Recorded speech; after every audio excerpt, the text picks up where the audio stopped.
नमस्ते।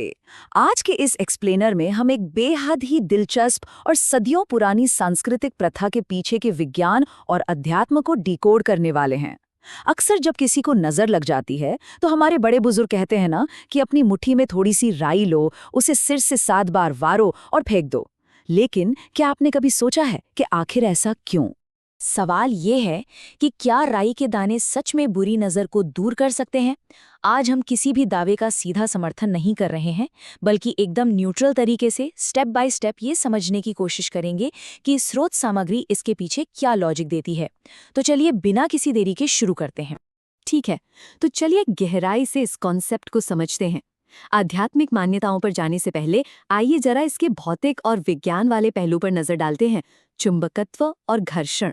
स्रोत सामग्री में एक बहुत ही आम और रोजमर्रा की जिंदगी का उदाहरण दिया गया है। जब हम राई को किसी प्लास्टिक बैग से बाहर निकालते हैं तो अक्सर उसके कुछ दाने बैग से चिपक जाते हैं। ऐसा इसलिए होता है क्योंकि राई के दानों में प्राकृतिक रूप से एक चुंबकीय गुण यानी मैग्नेटिक प्रॉपर्टी होती है, और जैसे ही आप उन्हें बैग से बाहर निकालते हैं तो जो घर्षण या फ्रिक्शन पैदा होता है वो उनके इस चुंबकीय गुण को पूरी तरह से एक्टिवेट कर देता है। मतलब सबसे अहम पॉइंट यही है कि राई का चुंबकीय गुण घर्षण से सक्रिय होता है। आगे के आध्यात्मिक दावों को समझने से पहले इस बेसिक फिजिक्स को समझना बहुत जरूरी है। स्रोत के अनुसार राई का यही चुंबकत्व वो असली टूल है जो इस पूरी प्रक्रिया को मुमकिन बनाता है। अब बात करते हैं 7 के नियम की और देखते हैं कि कैसे ये भौतिक चुंबकत्व हमारे सूक्ष्म शरीर से जुड़ता है। और यहाँ एंट्री होती है इस खास नंबर की, 7। ये अंक इस पूरी प्रथा में बार बार सामने आता है। ध्यान दीजिए, सिर के ऊपर से 7 बार वारना, हमारे आभा मंडल के 7 रंग और हमारे शरीर के 7 चक्र। स्रोत के अनुसार ये कोई रैंडम नंबर नहीं है, बल्कि इसका हमारे सूक्ष्म शरीर के स्ट्रक्चर से एक बहुत गहरा कनेक्शन है। पाठ में दावा किया गया है कि जब इस घर्षण से एक्टिवेट हुई राई को हमारे शरीर पर से वारा जाता है तो राई के दाने लगातार हमारे ऑरा मंडल से टकराते हैं। इस टकराव से राई का चुंबकीय गुण 7 चक्रों में फैली हुई सारी नकारात्मकता को यानी सारी नेगेटिविटी को सोख लेता है।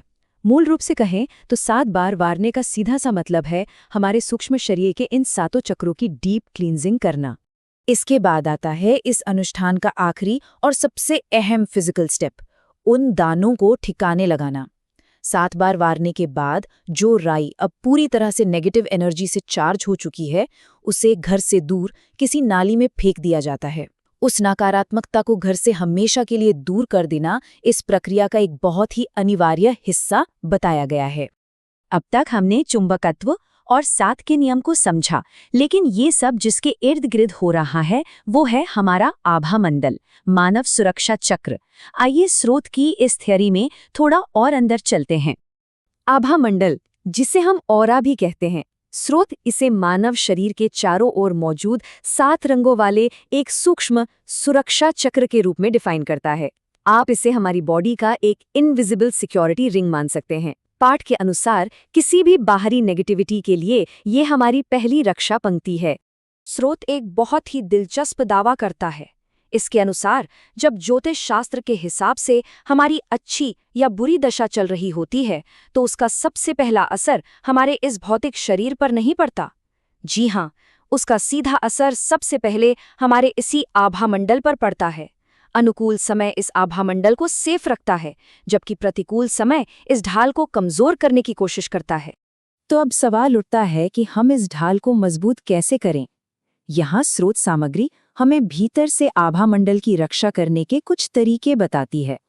और इस स्लाइड के बारे में जो सबसे दिलचस्प बात है वो ये है कि यहाँ बचाव का तरीका फिजिकल एक्शन से हटकर मेंटल और स्पिरिचुअल डिसिप्लिन की ओर चला जाता है। इसमें कुछ खास जीवन शैली विकल्प शामिल हैं, जैसे सत्संग या अच्छी संगत में रहना, सकारात्मक विचार रखना, किसी ज्ञानी गुरु के संपर्क में रहना और भगवान में अटूट विश्वास। स्रोत कहता है कि ये चीजें हमारे सुरक्षा चक्र को इतना भेद्य बना देती हैं कि बाहरी अनुष्ठानों की जरूरत ही नहीं पड़ती। इस पूरे पाठ के विश्लेषण का निष्कर्ष यही है कि जो लोग निरंतर सत्संग करते हैं और पॉजिटिव रहते हैं उनका आभा मंडल इतना मजबूत हो जाता है कि कोई भी नकारात्मकता उसे भेद नहीं पाती। यह सुदृढ़ आभा मंडल स्वाभाविक रूप से ग्रहों की बुरी रश्मियों, टोने टोटके और बुरी नज़र को खुद ही दूर धकेल देता है, जिससे बाहरी कर्मकांड बस सेकेंडरी या दूसरे दर्जे के रह जाते हैं। तो इस पूरी चर्चा के बाद एक बहुत ही गहरा सवाल हमारे सामने आता है। क्या आधुनिक भौतिक सिद्धांत जैसे चुंबकत्व और घर्षण और हमारी प्राचीन आध्यात्मिक प्रथाएं दोनों मानव ऊर्जा को समझने की एक ही कुंजी रखते हैं? ये आइडिया वाकई में बहुत फैसिनेटिंग है कि कैसे स्रोत सामग्री हमारे रोजमर्रा के भौतिक अवलोकनों को सूक्ष्म ऊर्जा चक्रों के साथ जोड़ देती है। आज के इस एक्सप्लेनर में हमारे साथ जुड़ने के लिए बहुत बहुत धन्यवाद। सीखते रहिए और ऐसी ही और दिलचस्प जानकारियों को गहराई से समझने के लिए हमारे साथ बने रहिए।